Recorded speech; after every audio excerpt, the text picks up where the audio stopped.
Este es el asesino de Green River.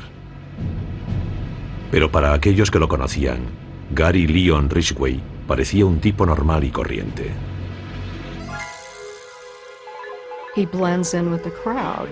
Se confundía con la multitud. No había nada en él que hiciese saltar la alarma, y por eso era tan efectivo a la hora de engañar a las mujeres. Gary Ridgway es de lo mejorcito cuando se trata de matar. La mayoría de los asesinatos se resuelven en un par de días, pero Ridgway salió impune durante décadas. El asesino de Green River.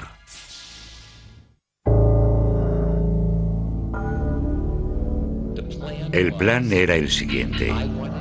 Quería matar a todas las prostitutas que pudiese. Creía que podría matar a tantas como quisiera sin ser detenido.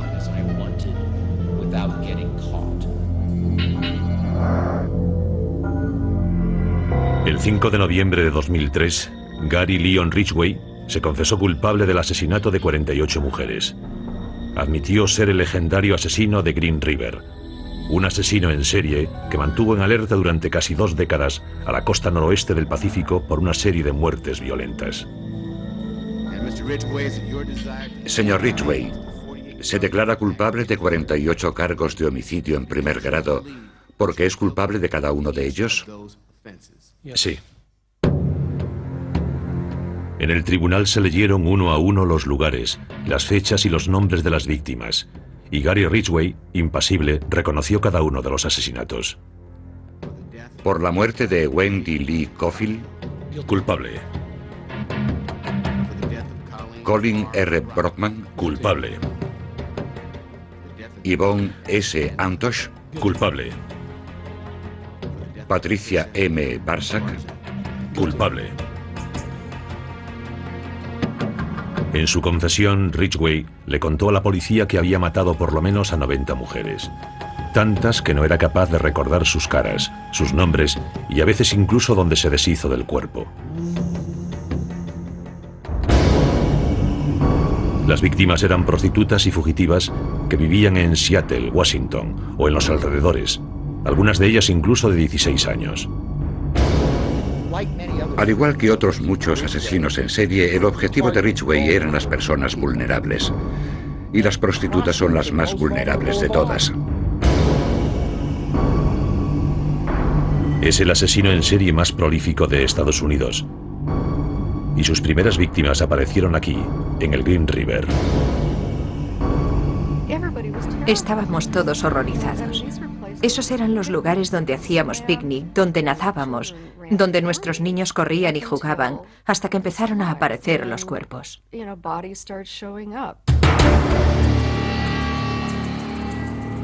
Todo empezó el 15 de julio de 1982, cuando 2 niños descubrieron un cuerpo desnudo flotando bajo el puente Peck. Se llamaba Wendy Lee Cofield, una chica de 16 años que se había escapado de casa y que había sido estrangulada. 4 semanas después apareció flotando boca abajo en el río el cuerpo desnudo de una mujer a la que habían estrangulado, Deborah Bonner. Una vez que comenzaron los asesinatos, empezamos a hacer suposiciones. Es decir, ¿era obra de más de una persona? ¿Cómo empezó y dónde acabará todo esto? ¿Cómo es posible? Todo sucedía en Green River. Y los asesinatos continuaron. 3 días después, el 15 de agosto. Un barquero nos dijo que había estado navegando río abajo y vio lo que parecían ser 2 maniquíes en la orilla del río, pero cuando se acercó se dio cuenta de que no eran maniquíes, de hecho eran cuerpos humanos.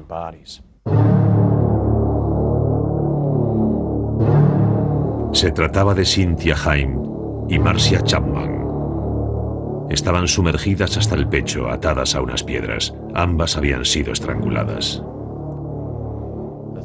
Pero lo que realmente me sorprendió fue la mano de Marcia Chapman. Uno de sus brazos estaba desatado y ondeaba en el agua, como si me estuviese diciendo: socorro, estoy aquí. Es una imagen que tengo en la cabeza y que nunca podré olvidar.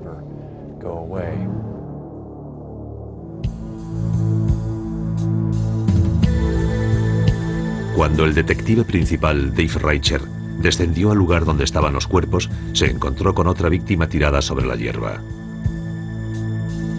Se llamaba Opal Mills. En aquella época, Reicher no sabía que las pruebas que había en esas escenas ayudarían a capturar al asesino de Green River casi 20 años después.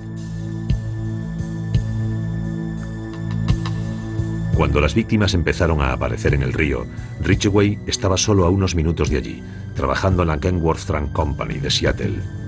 En el año 1982 ya llevaba trabajando allí 11 años. Gary era pintor, hacía los dibujos en los camiones con cinta adhesiva. Era un trabajo que requería destreza y precisión. Era el puesto ideal para Gary Ridgway. Era meticuloso. Le gustaba asegurarse de que todo estaba perfecto. Perfecto para él. Muchos de sus compañeros de trabajo opinaban que había algo en Gary Leon Ridgway que no era del todo correcto. Cuando pasaba una mujer, todos nos quedábamos mirándola. Pero él tenía algo oscuro en la mirada, se quedaba como ensimismado. Sin embargo, nadie sospechó lo diferente que Gary Leon Ridgway podía llegar a ser en realidad. Entre el otoño y el invierno de 1982, nadie en Seattle tenía ni la más mínima idea de la identidad del asesino de Green River, a pesar de que se escondía a simple vista entre ellos. Era una persona muy poco llamativa hasta que se descubrió que había matado a docenas de mujeres, y ahí residía parte del secreto de su éxito.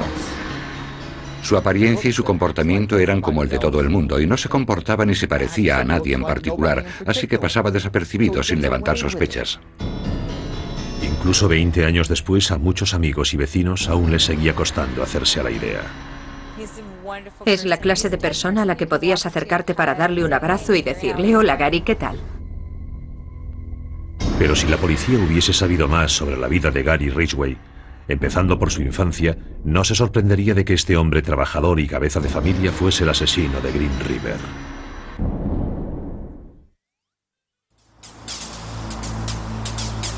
En agosto de 1982 se encontraron los cuerpos de las primeras víctimas del asesino de Green River.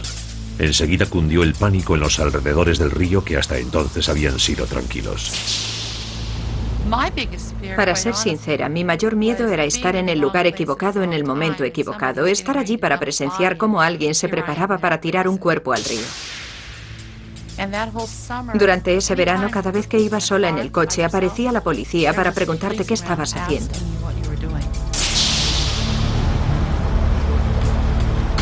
La investigación principal de los asesinatos fue llevada a cabo por la policía del condado King en Washington, junto con otros servicios locales de ejecución de la ley. Supieron que se trataba de un asesino en serie cuyo objetivo parecía ser los transeúntes que trabajaban en La Franja, una zona de mala fama próxima a la autopista del Pacífico Sur, que va desde SeaTac hasta Seattle. Eran las víctimas perfectas.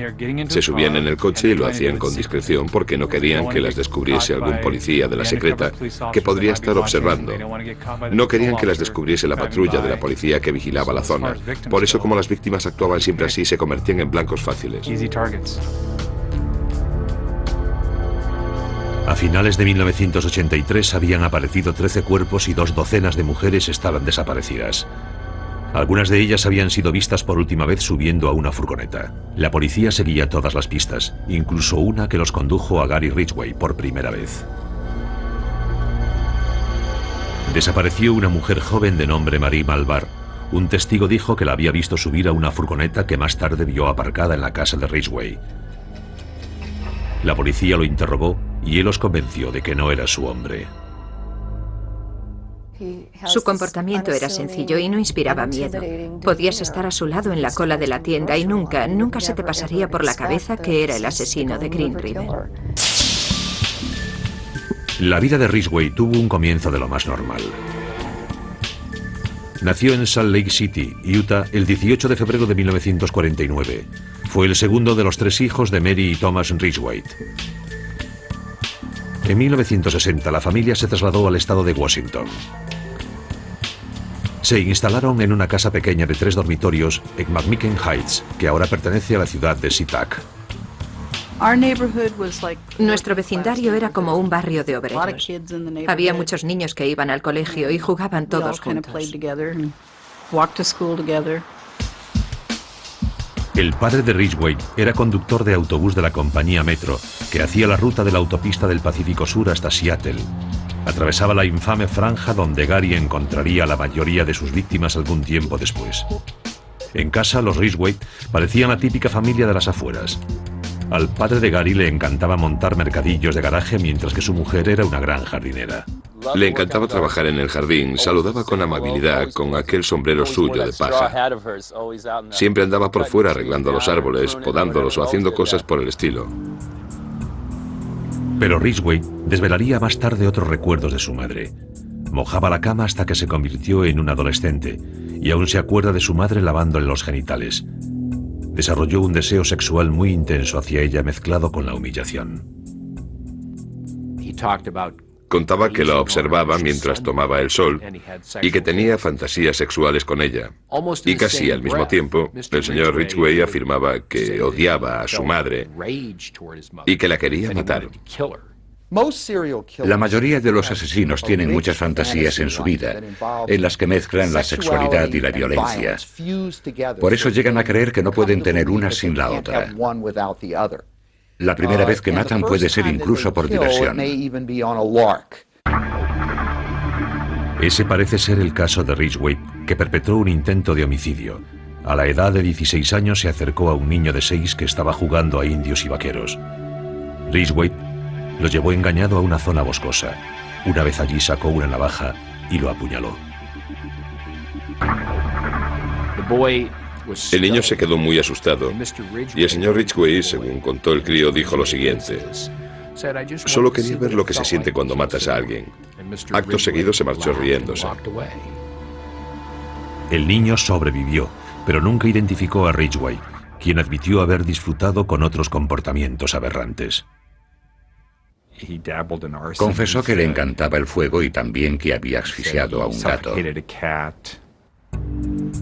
Cuando asistía al Instituto Tai, Ridgway podía parecer cualquier cosa menos una persona peligrosa. De hecho, le causó una gran impresión a una de sus compañeras. Me caía bastante bien. Incluso se podría decir que por aquel entonces sentí algo por él. Lo que más recuerdo de Gary es su sonrisa y sus ojos. Cuando sonreía le salían hoyuelos y le brillaban los ojos. Ridgway no era un buen estudiante. Sus notas estaban llenas de suspensos. Tenía un cociente intelectual por debajo de 80 y tuvo que repetir curso 2 veces. Ridgway se relacionaba con otros adolescentes en el local del club de la comunidad, donde celebraban un baile cada sábado. Pero en una ocasión tuvo una pelea con un chico de la escuela. En realidad se meó por la pierna de mi hermano en la zona de descanso. Gary lo insultó y mi hermano le pidió que retirara el insulto. Gary se giró y le meó por la pierna. Mi hermano le pegó, así que nos echaron a patadas del baile y esa noche tuvimos que volvernos temprano para casa. En junio de 1969, Ridgway se graduó en el Instituto Tai a la edad de 20 años. En agosto de ese mismo año se alistó en la Marina. El verano siguiente se casó con Claudia Craig, una chica con la que llevaba saliendo varios años. Poco después, Ridgway salió embarcado durante 6 meses por el Pacífico Occidental. Pasaban el tiempo visitando varios puertos, entre ellos el de Filipinas, donde parece ser que estuvo con prostitutas. Ridgway pagó un precio muy alto por sus encuentros sexuales, el de las enfermedades venéreas. Los registros médicos de la Marina muestran que a Ridgway se le diagnosticó gonorrea. Culpaba a las prostitutas por haberle contagiado. Después, cuando volvió a los Estados Unidos, descubrió que su mujer lo había engañado. Descubrió que Claudia había tenido una aventura con otra persona. Se puso furioso. Dijo que su primera mujer se había convertido en una prostituta. El matrimonio de Ridgway se acabó, pero su odio hacia las prostitutas, que más tarde lo llevaría a actuar, estaba comenzando. Volvió a SeaTac en 1972. Soltero de nuevo y licenciado con honor de la Marina, consiguió un trabajo a tiempo completo como pintor de furgonetas en la planta local de Kenworth. Para aquellos que lo conocieron parecía una persona normal. No había forma de saber que se estaba volviendo un demonio disfrazado.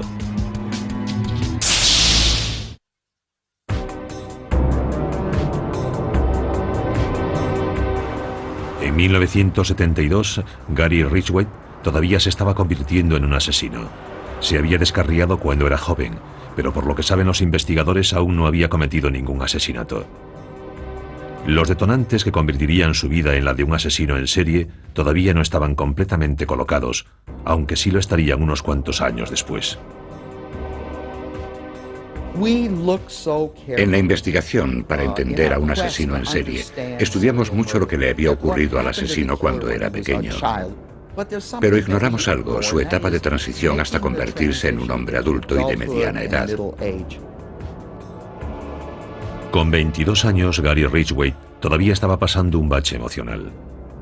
Había vivido un divorcio muy amargo de una mujer que consideraba una prostituta.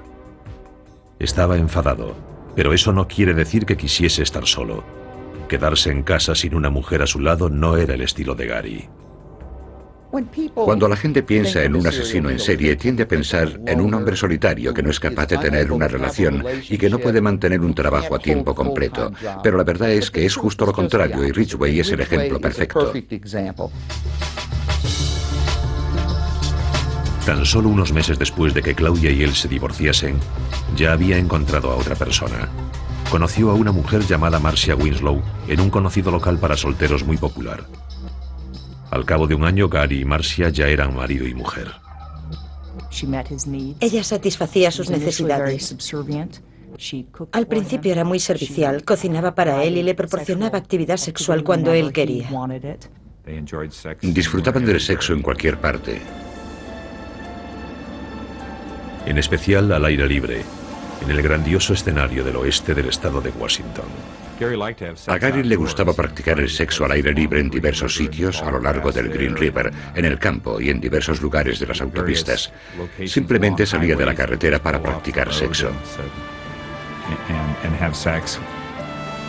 Más tarde esos lugares le servirían para deshacerse de las mujeres que mataba. Pero en aquel momento la vida de Gary Ridgway parecía respetable. Todo cambió en 1975 cuando Marcia dio a luz un niño al que llamaron Matthew. Al señor Ridgway no le hacía demasiada gracia tener un hijo. Eso cambió la relación con su mujer. Ella dejó de estar disponible para él y además hubo un periodo de tiempo durante el cual ella no podía mantener relaciones sexuales. Algún tiempo después, cuando pudieron mantener relaciones, su comportamiento empezó a cambiar. Lo que en su momento fueron jugueteos divertidos junto al río, se convirtieron entonces en unos encuentros escalofriantes.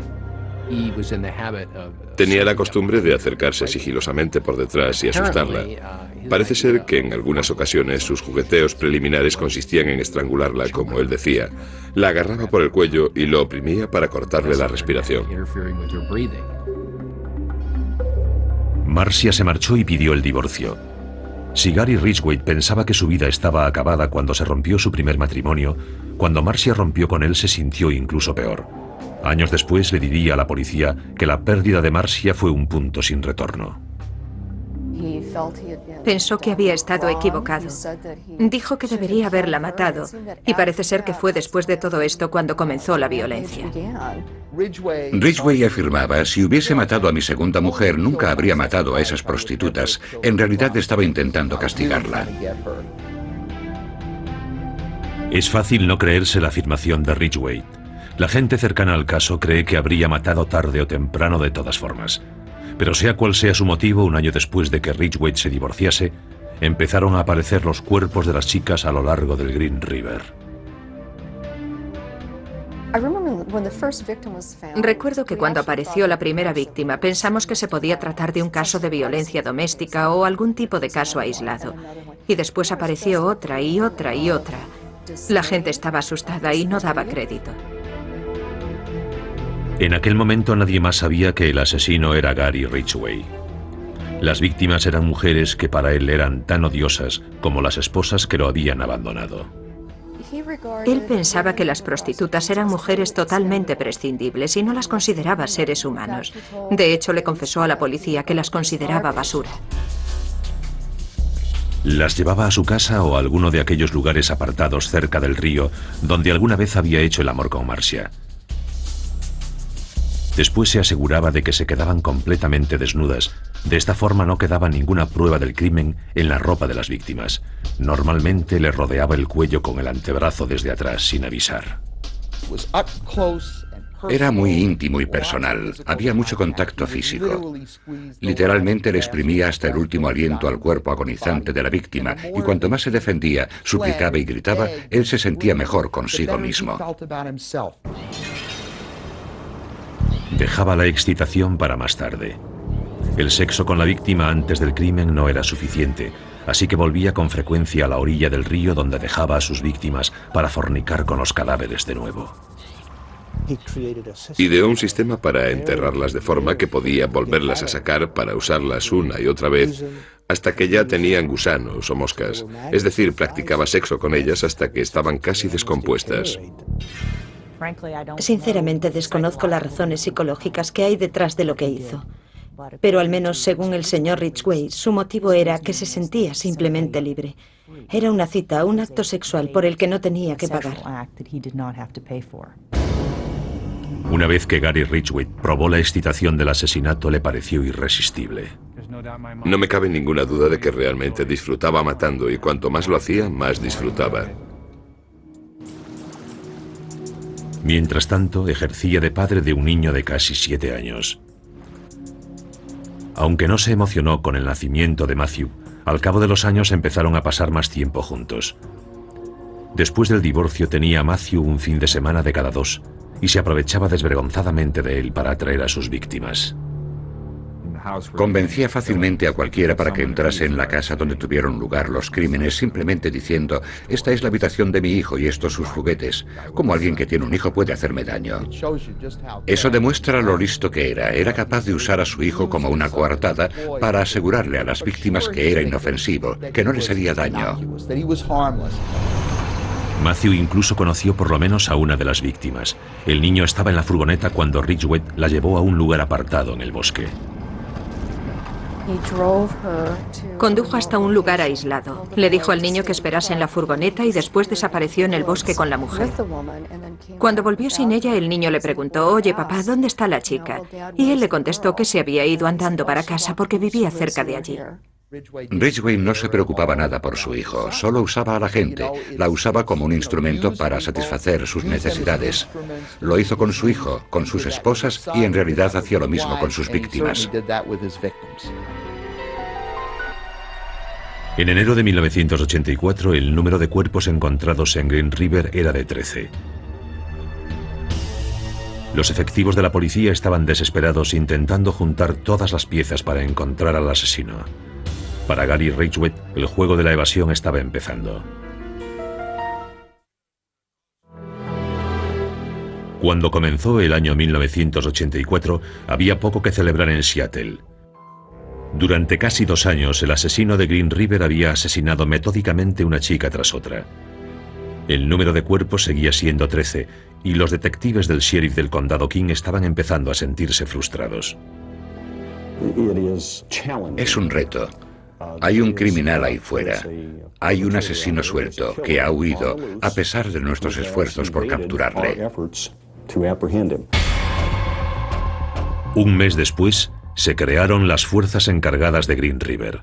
Una unidad de 50 personas reunió una enorme lista de sospechosos, compuesta por clientes de líneas eróticas, agresores sexuales reconocidos y otras tipologías. El número de sospechosos que conseguimos era de 12.000 a 15.000. Hay curas que llevan ropa interior femenina y fuera. Hay consejeros de niños por ahí que consumen pornografía infantil. Hay muchos hombres que al final del día se sacan la corbata y se van a un local de striptease en busca de algo excéntrico. Uno de esos hombres era Gary Ridgway. El plan de Ridgway era limpio y simple.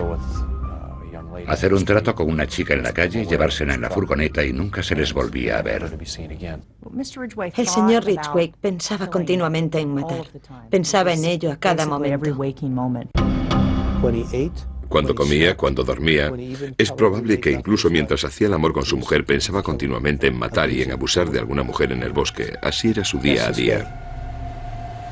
Y una vez que llevaba sus pensamientos a la práctica, En mi opinión, era una máquina de matar perfecta. No tenía conciencia y disfrutaba de lo que hacía. Era un juego y ganaba él. uno de los pasatiempos que usaba Ridgway para despistar a la policía consistía en repintar con frecuencia las diversas furgonetas que usaba para sus viajes a la franja. Con la esperanza de acabar con la tendencia ganadora del asesino, los miembros de la policía querían meterse en la cabeza de un asesino en serie. Incluso consultaron la opinión de otro asesino en serie prolífico, quien una vez acechó en la costa noroeste del Pacífico, Ted Bundy. Nos escribió una carta en la que decía: ¿por qué no venís a hablar conmigo? Creo que puedo ayudaros a entender la mente del hombre del río. Así era como llamaba a Ridgway. Dijo que era probable que le gustase la pornografía, la caza, el poder y la autoridad sobre sus víctimas, y que volvería para mantener relaciones sexuales con los cadáveres. Nos dio un punto de vista interior que no habíamos tenido en cuenta antes. Lo cierto es que la posición de algunos de los cuerpos llevó a los investigadores a sospechar que el asesino de Green River volvía a visitar los cadáveres en busca de sexo. Algunos de los cuerpos que se encontraron tenían piedras colocadas dentro de los genitales, pero Ridgway no dejaba pistas reales tras él. Cada vez que se descubrían los restos de una presunta víctima suya, los investigadores estudiaban cuidadosamente la escena del crimen para recoger pruebas, en busca de la pista más diminuta. ¿Qué buscábamos? Pues cualquier cosa. Una posible transferencia de cabellos, restos de pintura, cristal, tejidos. Ya lo ven, cualquier cosa. También se recogían pruebas cuando se les hacía la autopsia a los cadáveres, ya que los médicos pudieron extraer muestras de semen de algunos de ellos. Poco a poco y con cuidado se iban almacenando las pruebas que algún día podrían identificar al escurridizo asesino de Green River, que siempre parecía ir un paso por delante de los que lo perseguían. La prensa contaba todo lo que hacía la unidad encargada de la investigación. En las noticias contaron que íbamos a poner vigilantes y él escogía un lugar para dejar a su víctima y después escogía otro diferente para la siguiente. Aprendió mucho de nosotros, por desgracia. Pero a pesar del talento de Ridgway para engañar, no consiguió hacerse invisible a los ojos de la policía, pues sabían que era un cliente frecuente de las mujeres de la franja. La policía lo llamó para interrogarlo en varias ocasiones. Y aunque había matado a una mujer 3 semanas antes de uno de los interrogatorios principales, no mostró ningún signo de nerviosismo. El comportamiento de Ridgway le permitió incluso pasar la prueba del polígrafo. La prueba del polígrafo se basa en los sentimientos de culpabilidad. Y si nunca te sientes culpable de lo que has hecho, serás capaz de engañar a cualquiera. Pero Ridgway no podía engañar por completo a los detectives. En 1987 volvieron a investigarle. Una vez más, la furgoneta que conducía cuando salía en busca de víctimas llevó a los detectives hasta él. Cuanto más investigábamos a Ridgway, se hacía más obvio que no tenía coartada para ninguna de las fechas. Investigamos los registros de su tarjeta de crédito y cada lugar en el que echaba gasolina. Comprobamos la cantidad de millas que hacía todos los días para ir a trabajar y cuánto combustible consumía normalmente. Pues consumía muchísimos más litros de combustible de lo que necesitaría. Pero ese era el único cargo que teníamos contra él. También había un par de testigos que cuando les enseñamos el fotomontaje en el que estaba la foto de Ridgway, nos dijeron: se parece a este, y señalaron su foto. Los fiscales y los detectives pensaron en detener a Ridgway. Pero no teníamos nada lo suficientemente claro para estar convencidos porque todo era circunstancial. Los investigadores consiguieron una orden para registrar la casa de Ridgway con la esperanza de encontrar pruebas físicas que demostrasen que era el asesino. Pero la búsqueda fue en vano. El señor Ridgway era simplemente muy bueno en lo que hacía. Mató a todas las mujeres en su habitación. Normalmente, en cuanto acababa de matarlas, quitaba las sábanas de la cama y las echaba a lavar incluso antes de recoger el cuerpo de la mujer para sacarlo de la escena del crimen. Así que básicamente no dejaba nada tras él. Gary Ridgway engañó a la ley una vez más. Creo que estaba empezando a jugar a más de un juego y a mover piezas por todas partes. Empezó a cambiar de sitio los esqueletos y los cuerpos. No cambió su modus operandi. Estaba llevando los cuerpos a lugares más alejados dentro del bosque o las montañas porque no quería que los encontrásemos. Como se sentía libre para ir a las zonas cada vez más amplias en las que se deshacía de sus víctimas, Gary Ridgway continuó con su cacería y matanza, convencido que nada lo podría parar.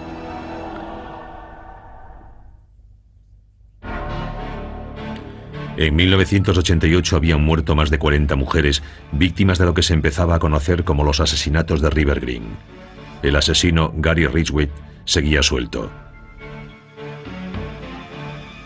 Llegados a este punto, Ridgway no solo conseguía engañar a la policía, sino que era capaz de esconder su conducta asesina de tal modo que otra mujer aceptó casarse con él. Ridgway se casó con su esposa número 3, Judith Lynch, en 1988.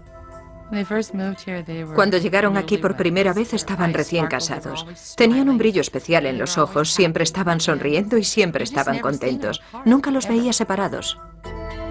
Pero el amor y el matrimonio no acabaron con el insaciable deseo de matar de Ridgway. Siguió asesinando mientras se las arreglaba para mantener a su mujer en la ignorancia. Podía ser Gary Ridgway el marido y cuando salía en la furgoneta se convertía en Gary Ridgway el asesino. Cuando volvía a casa se convertía otra vez en el marido. Nunca le dio a su mujer ninguna razón para pensar que llevaba otra vida.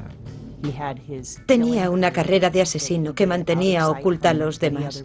Y por otro lado tenía el resto de su vida en la que era padre, marido y trabajador. Los trabajadores de la planta de camiones de Kenworth, donde Ridgway había trabajado durante años, tenían el presentimiento de que estaba escondiendo algo. Después de todo, sus compañeros sabían que la policía lo había interrogado a mediados de los 80. Vivimos la experiencia de tener que trabajar junto a él pensando, podría ser él o podría no serlo. Algunos pensaban que era él y otros pensaban que no. No te tomarías una cerveza con él ni querrías que fuese a tu casa. Simplemente era una persona diferente. Algunos trabajadores de Kenworth incluso le pusieron un apodo, Gary el de Green River. No sabían lo que él les estaba haciendo. Ridgway le contó más tarde a los investigadores que alguna vez había usado las joyas que les robaba a las víctimas para gastarles una broma a sus compañeros de trabajo. Había puesto las joyas en los lugares donde la gente las podía encontrar mientras trabajaban. Alguna trabajadora las recogía y se las ponía. Era realmente un gran hallazgo. Gary se creía muy sigiloso y andaba por ahí con una sonrisilla de satisfacción en la cara, pero por dentro disfrutaba recordando a las chicas que había matado. Parece ser que esto no era lo único que hacía con las posesiones de las víctimas. Hacía en el garaje mercadillos inmensos y siempre tenía montones de cosas. El colmo es que siempre me llamaba la atención que tenía un montón de joyas, un montón de bisutería de chica y muchos pares de zapatos. Gary Ridgway estaba seguro de que tenía a los vecinos, a los compañeros de trabajo, a la policía y a todo el mundo completamente engañados. Durante un tiempo pensaba que estaba ganando la partida y que se decía, lo estoy haciendo muy bien. De hecho, lo hacía tan bien que los investigadores de la policía se vieron obligados a bajar el ritmo. Aunque Ridgway seguía matando, cada vez aparecían menos cuerpos. A medida que el caso se prolongaba sin ninguna resolución, la unidad encargada de la investigación se hacía cada vez más y más pequeña. En 1990 solo quedábamos 5. Yo lo dejé en abril de 1990 y quedaron 4. En 1992 solo quedaba Tom Jensen. Lo mantuve vivo en la mente de la gente tanto como pude. Empezaban a perder la esperanza, hasta que la tecnología moderna les dio a los investigadores la ayuda que necesitaban desesperadamente. En los años 80 los detectives habían tomado muestras de las escenas de los crímenes de forma meticulosa. Ni siquiera sabían lo útiles que podrían ser, pero las clasificaron y las guardaron de todas formas. Las congelaron y las guardaron, aunque, como se suele decir a menudo, esto no vale para nada, solo va a ocupar espacio en el almacén de pruebas, deshagámonos de esto. Pero eso no ocurrió. Sus previsiones no empezaron a dar resultado hasta el verano de 2001, cuando la tecnología del ADN ya era lo suficientemente buena para analizar las pruebas de los años 80. 19 años después de que una mujer llamada Marcia Chapman fuese estrangulada y abandonada para que se pudriese en las orillas del Green River, las muestras que se obtuvieron de su cuerpo fueron llevadas al laboratorio criminalístico del estado de Washington. Había espermatozoides y conseguimos extraer el ADN de un hombre que coincidía con el de Gary Ridgway. Los resultados fueron realmente sorprendentes. Después se contrastaron las muestras con las de Carol Christensen. De nuevo coincidían con Ridgway. Durante todos estos años, Gary Ridgway había salido impune de sus asesinatos, pero al final los policías consiguieron las pruebas que necesitaban para inculparlo. Se nos llenaron los ojos de lágrimas. Fue un gran momento que nunca olvidaré. Pero todavía había más noticias buenas. Con los avances tecnológicos, ahora se podían analizar las partículas de pintura que habían recogido años atrás los investigadores, y los científicos podían relacionarlas con Ridgway. Descubrimos que había pintura en spray con una composición química idéntica al material que Gary Ridgway usaba en la planta donde trabajaba. Tenía partículas de pintura sin saberlo en el coche y en su casa, y las víctimas estuvieron en el coche y en la casa y también tenían partículas de pintura. Eso era algo en lo que Ridgway no se había parado a pensar. Las muestras de pintura coincidían a la perfección. Con las pruebas en la mano, la unidad encargada del caso acabaría enseguida con el imperio del terror de Gary Ridgway. Durante más de 20 años, Gary Ridgway encontró un placer perverso asesinando a docenas de mujeres y saliendo impune. Se convirtió en el asesino en serie más prolífico. El chico insignificante que suspendía en la escuela encontró la satisfacción de despistar a todo un ejército de investigadores. No lo capturamos cuando lo tuvimos en el 87, tampoco cuando lo interrogamos en el 84 y en el 83. Así que teníamos la sensación de que nos estaba ganando la partida. Pero el 30 de noviembre de 2001 se terminó el juego para Gary Ridgway. Las pruebas de ADN lo relacionaban con 4 de las víctimas de Green River y fue arrestado en su casa. Uno de mis vecinos llamó a mi puerta y me dijo, ¿sabes a quién acaban de arrestar? Me enseñó la imagen de Ridgway en la tele y yo le dije, tiene que ser una broma, Ridgway, el asesino de Green River. Cuando lo oí y vi la imagen de Gary en las noticias, se me paró el corazón y se me hizo un nudo en el estómago. Me quedé impresionada. A pesar de las pruebas físicas claras que lo relacionaban con los crímenes, Ridgway se declaró inocente. Su familia permaneció a su lado y se negaba a creer lo peor. Sus hermanos, sus esposas, su hijo lo visitaban todas las semanas. Estaban convencidos de que se trataba de un error, de que Gary no había hecho eso. La esposa de Gary, Judith, también le apoyó mientras pudo. Permaneció junto a él totalmente incrédula. Estaba convencida de que se equivocaban de persona. No podía ser. Y después, a medida que las pruebas empezaron a salir, acabaron por separarse. Y ahora ella ya no tiene nada que ver con él.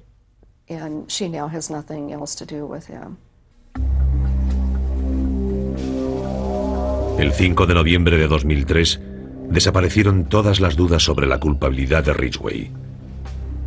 Se declaró culpable del asesinato de 48 mujeres. Había hecho un trato para colaborar en la investigación y les proporcionó más información sobre las víctimas y los lugares en donde estaban los restos. Haciendo eso se libró del juicio y de una posible condena a muerte. Señor Ridgway, ¿cómo se declara por el primer cargo de homicidio en primer grado de Wendy Lee Caulfield? Culpable. Señor Ridgway, ¿cómo se declara por el segundo cargo de homicidio en primer grado de... Culpable. Culpable. Culpable. Es como si no tuviese ningún tipo de remordimiento por lo que había hecho.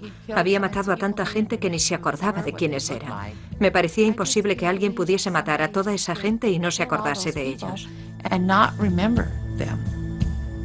También les pareció imposible a los familiares indignados de las víctimas que hablaron en el tribunal cuando fue condenado a cadena perpetua sin libertad condicional el 18 de diciembre de 2003.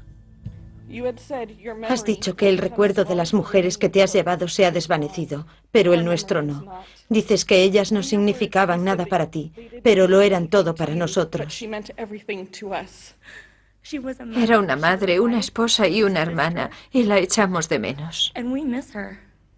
Gary Ridgway se quedó allí sentado con cara de piedra mientras los familiares de las víctimas lo maldecían e insultaban.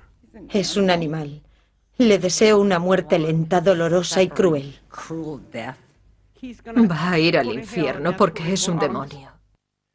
Poco después se derrumbó la fachada de frialdad cuando el padre de una de las víctimas lo sorprendió con una dosis de humanidad. Señor Ridgway, aquí hay gente que le odia. Yo no soy uno de ellos.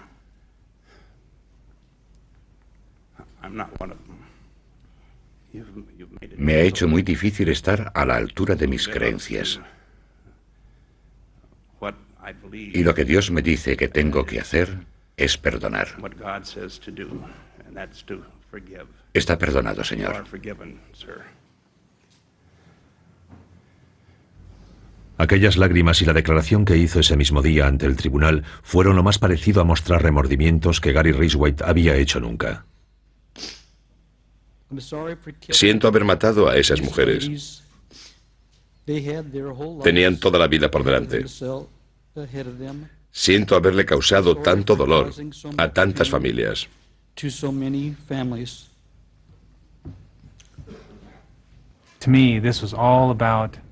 Todo eso era por las víctimas y por la devastación que provocó, pero no por él.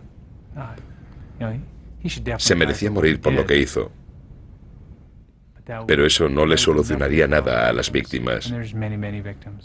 No era ninguna victoria. Simplemente nos alegramos de que parase.